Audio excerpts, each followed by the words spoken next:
Praise Lord brothers and sisters, అందరు బాగున్నారు కదా.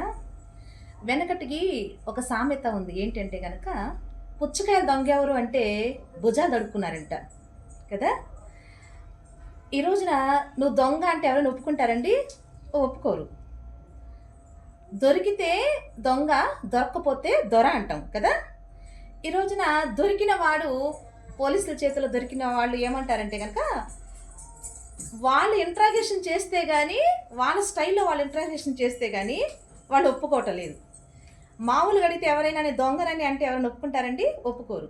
అలాగే ఈ రోజున సర్వలోకానికి దేవాది దేవుడు, ఈ సృష్టిని కలుగజేసిన దేవుడు ఏమన్నాడంటే గనక ఏ భేదమును లేదు, అందరూ పాపం చేసి దేవుడు అనుగ్రహించే మహిమను పొందలేకపోతున్నారు అంటున్నారండి. అంటే అందరూ పాపులే అని చెప్పి ఇక్కడ దేవాది దేవుడు తెలియజేస్తుంటే, ఈ రోజున కొంతమంది ఏమంటారంటే కనుక లేదు, మేము పాపులం కానే కాదు అంటున్నారా లేదండి? ఈ రోజున అదే జరుగుతుంది. మరి పాపం అంటే ఏంటి? దేవుడు సర్వలోకానికి పాపం అంటే ఏమని తెలియజేస్తున్నా అంటే కనుక ఆజ్ఞ అతిక్రమమే పాపం అని తెలియజేస్తున్నాయండి.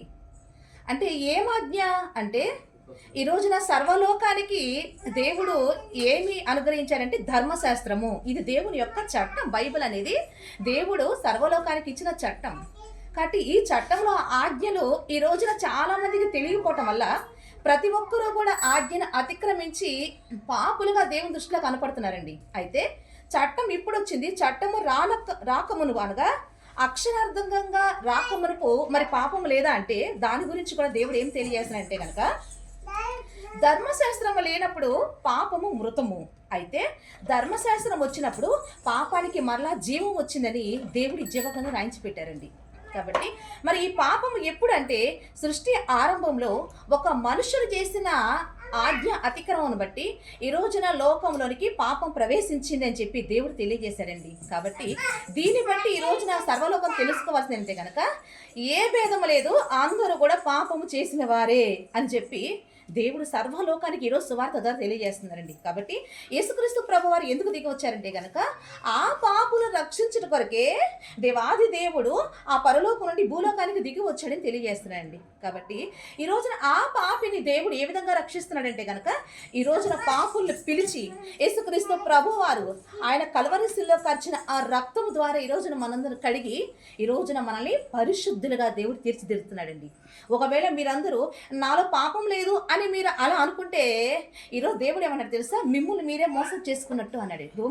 యోహాను గారు రాసిన పత్రికలో ఒక మాట ఉంటుంది. ఏంటంటే కనుక 1వ అధ్యాయము 8వ వచనం చూస్తే, మనము పాపము లేని వారమని చెప్పుకునే వల్ల మనలను మనమే మోసపుచ్చుకుందుము మరియు మనలో సత్యం ఉండదు అన్నాడండి. ఈరోజు నువ్వు పాపం లేదు, నేను పాపిని కాదు అని నువ్వు అనుకుంటే నీకు నువ్వే మోసం చేసుకున్నట్టని దేవాది దేవుడు తెలియజేస్తున్నాడండి. కాబట్టి ఈ రోజున నీ మనస్సాక్షిని నువ్వు మోసపుచ్చుకుంటే రేపొద్దున దేవుని న్యాయపీఠం మీద నువ్వు నిలబడినప్పుడు నీ మనస్సాక్షి నీ మీద దోషారోపణ చేస్తుందంట. కాబట్టి నువ్వు నశించిపోతావు, నీకు నువ్వే మోసం చేసుకొని పాడైపోతావు. కాబట్టి ఒకసారి ఆలోచించమని నీ సహోదరిగా మీ ఎదుటకు వచ్చి సత్యాన్ని తెలియజేస్తానండి. ఆలోచిద్దాం. ఈ రోజున దేవుడు ఇచ్చిన ఈ ఒక్క అవకాశాన్ని యేసుక్రీస్తు ప్రభు ద్వారా దేవుడు ఈరోజు సర్వలోకానికి కృప అనుగ్రహించారు. ఈ రోజున ఆ కృప పాపునైన మనలను పరిశుద్ధులుగా మార్చడానికి ఈ రోజున ఈ కృప మనకు దొరికింది. కాబట్టి కృప ఉండంగానే మనము పాపాన్ని విడిచిపెట్టి, పాపులు మనం ఒప్పుకొని పాపాన్ని విడిచిపెట్టి పరిశుద్ధులుగా మార్పు చెంది ఆ దేవాది దేవుడు మనకిచ్చిన నిత్య జీవాన్ని సొంతం చేసుకుందాం. అలాంటి కృప దేవుడు మీకు అనుగ్రహించాలని కోరుకుంటూ ఈ మాట తెలియజేస్తున్న దేవుని మహిమ కలుగును గాక. ఆమేన్.